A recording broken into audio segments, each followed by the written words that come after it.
Hello everybody. Today we are going to discuss about chemical reaction and equation. So let's start. What is chemical reaction? Chemical reaction क्या होता है? जब भी chemical change होता है तो हम लोग बोल सकते हैं कि केमिकल रिएक्शन भी होता है। और केमिकल इक्वेशन क्या होता है?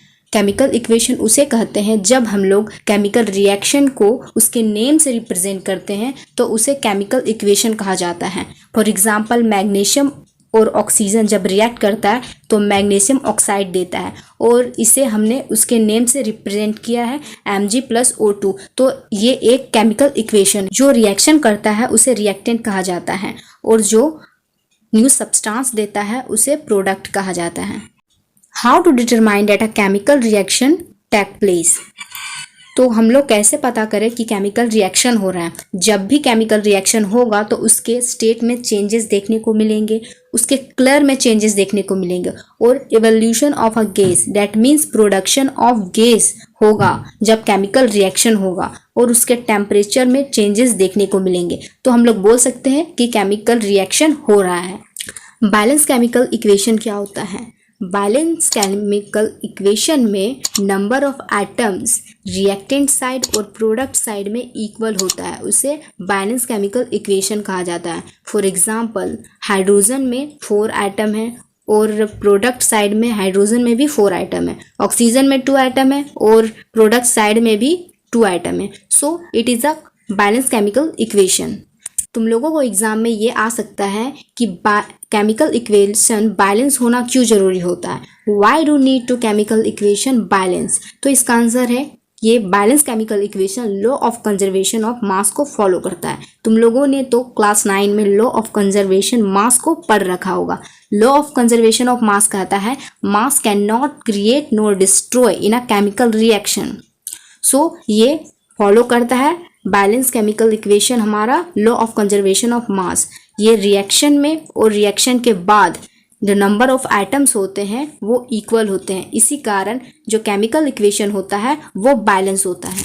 अब तुम लोगों के माइंड में ये आ रहा होगा कि ये स्केलेटन केमिकल इक्वेशन क्या होता है? जब अनबैलेंस केमिकल इक्वेशन होता है that means number of atoms in reactant not equal to product, equal नहीं होता है रिएक्टेंट साइड और product side atoms, number of atoms, उसे स्केलेटन केमिकल इक्वेशन कहा जाता है। यहाँ पर एक अनबैलेंस केमिकल इक्वेशन दिया हुआ है, इसे बैलेंस करना है। तो इसे बैलेंस किया कैसे जाए? तो फर्स्ट ऑफ ऑल एक टेबल बनाना होगा। इस टेबल में एलिमेंट का नाम मेंशन करेंगे। यहाँ पर इस टेबल में Fe आयरन है, हाइड्रोजन है और ऑक्सीजन में। अब हम लोग को ये चेक करना होगा कि रिएक्टेंट साइड और प्रोडक्ट साइड कौन कौन से एटम कितने हैं और उसे बैलेंस करने के लिए मल्टीप्लाई किया जाता है। तो देख लेते हैं कैसे इसे किया जाता है। तो यहाँ पर रिएक्टेंट साइड में आयरन का जो एटम है वो 1 है और वहीं पर प्रोडक्ट साइड में 3 है। तो इसे जब हम लोग 3 से मल्टीप्लाई कर देंगे तो यहाँ पर क्या हो जाएगा, दोनों एटम इक्वल हो जाएगा रिएक्टेंट साइड और प्रोडक्ट साइड। तो यहाँ पर क्या करेंगे, 3 इसमें मल्टीप्लाई कर देंगे जिससे प्रोडक्ट साइड और रिएक्टेंट साइड एटम्स जो होगा Fe का वो इक्वल हो जाएगा।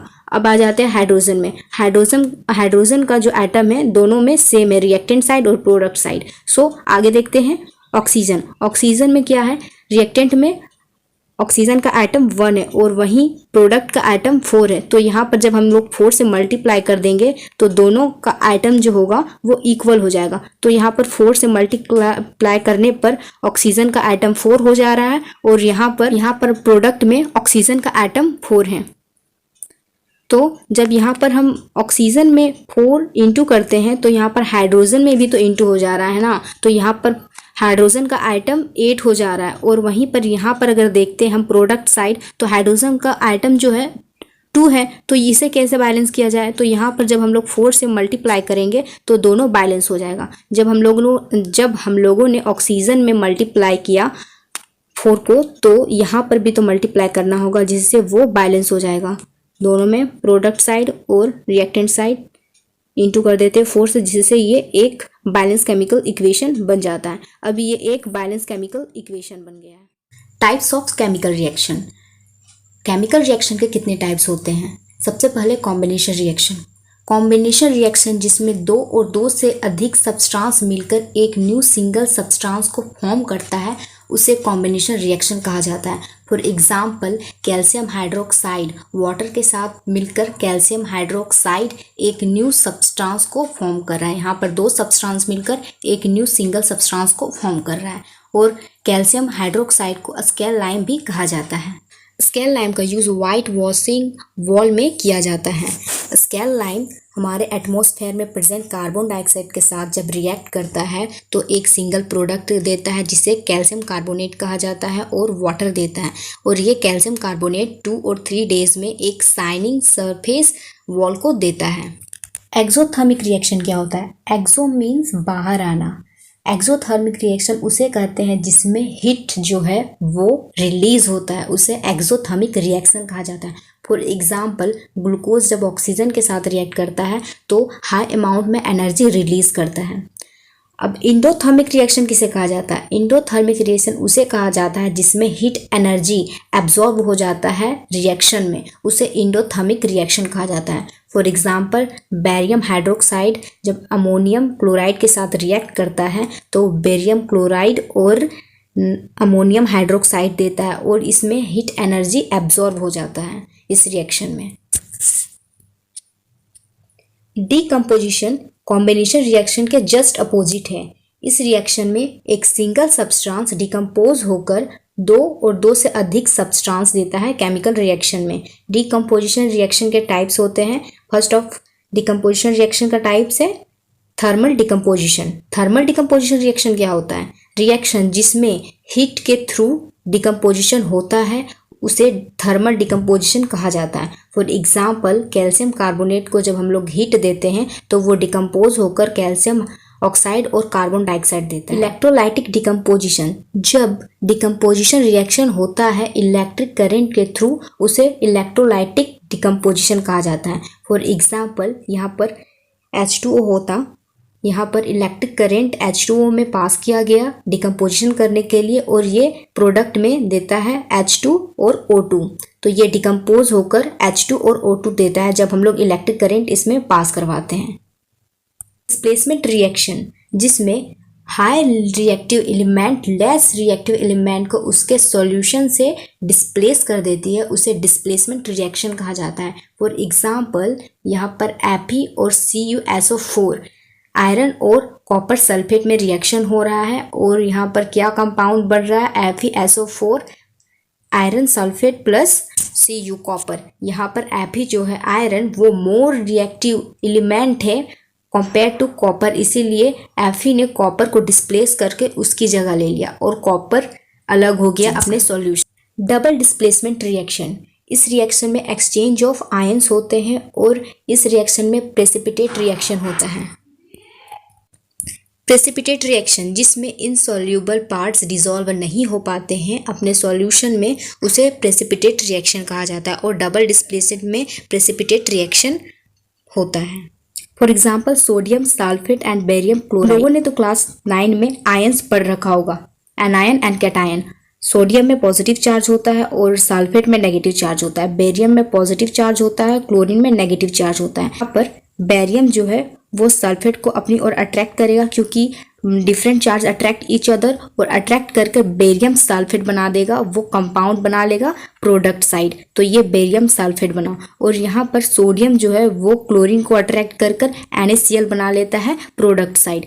यहाँ पर तुम लोग देख सकते हो NaCl, और ये जो है इनसॉल्यूबल पार्ट है इस कंपाउंड में, क्योंकि इस सॉल्यूशन में ये इनसॉल्यूबल पार्ट है, ये डिसॉल्व नहीं हो पाया, इसीलिए इसे प्रेसिपिटेट कहेंगे।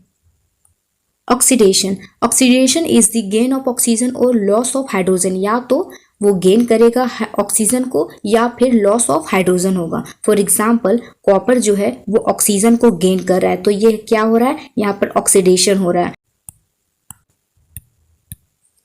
Reduction, reduction is the loss of oxygen और gain of hydrogen. Loss of oxygen होगा या फिर गेन ऑफ हाइड्रोजन होगा, दोनों में से कोई भी हो सकता है। तो यहाँ पर फॉर एग्जाम्पल देखते हैं कॉपर ऑक्साइड और हाइड्रोजन दोनों में रिएक्शन हो रहा है और यहाँ पर ये कॉपर जो है वो ऑक्सीजन को क्या कर रहा है? लॉस कर रहा है। तो यहाँ पर प्रोडक्ट में क्या हो रहा है? कॉपर बच रहा है, तो ये एक रिडक्शन का एग्जाम्पल है। रिडॉक्स रिएक्शन, रिडॉक्स रिएक्शन जिसमें ऑक्सीडेशन और रिडक्शन दोनों एक ही साथ होता है उसे रिडॉक्स रिएक्शन कहा जाता है। फॉर एग्जांपल Mn2 और HCl, ये रिएक्टेंट साइड में हमारा MnO2 जो है वो Mn यहाँ पर ऑक्सीजन को लॉस कर रहा है और प्रोडक्ट में MnCl2 बना रहा है, तो यहाँ पर रिडक्शन हो रहा है। और यहाँ पर HCl में देखते हैं हाइड्रोजन जो है वो ऑक्सीजन को गेन कर रहा है, तो यहाँ पर H2 बन रहा है, तो ये एक ऑक्सीडेशन, यहाँ पर ऑक्सीडेशन हुआ, तो ये रिडॉक्स रिएक्शन का एक इक्वेशन है। कोरोजन, जब भी किसी मेटल पर मॉइस्चर या एसिड अटैक करते हैं उसे कोरोजन कहा जाता है। एग्जाम्पल रस्टिंग ऑफ आयरन, जब रस्टिंग ऑफ आयरन होता है तो रेडिश ब्राउन कलर हो जाता है उस आयरन के सरफेस पर और ये एक कंपाउंड बना लेता है। रस्टिंग होने के बाद Fe2O3 बना लेता है। अब रस्टिंग ऑफ आयरन को प्रिवेंट कैसे किया जाए? पेंटिंग करके इसे प्रिवेंट किया जा सकता है, उसके सरफेस पर ऑयलिंग लगाकर प्रिवेंट किया जा सकता है और गैल्वेनाइजेशन प्रोसेस के थ्रू इसे प्रिवेंट किया जा सकता है। अब ये तुम लोग के माइंड में आ रहा होगा कि ये गैल्वेनाइजेशन क्या होता है। गैल्वेनाइजेशन एक प्रोसेस होता है जिसमें जिंक का कोटिंग होता है किसी मेटल के सरफेस पर, उसे गैल्वेनाइजेशन प्रोसेस कहते हैं। रेंसिडिटी किसे कहते हैं? जब फैट्स और ऑयल वाला सब्सटेंस ऑक्सीडाइज्ड हो जाता है और उसका स्मेल और टेस्ट में चेंजेस आ जाते हैं उसे रेंसिडिटी कहा जाता है। फॉर एग्जाम्पल नाइट्रोजन गैस को ऐड किया जाता है चिप्स के पैकेट में क्योंकि उसमें ऑयल और फैट्स वाला सब्सटेंस रखा जाता है और वो ऑक्सीडाइज्ड हो सकता है जिसके कारण उसके स्मेल और टेस्ट में चेंजेस आ सकते हैं, इसीलिए नाइट्रोजन गैस को चिप्स में ऐड किया जाता है और ये चिप्स को प्रिवेंट करता है ऑक्सीडेशन से।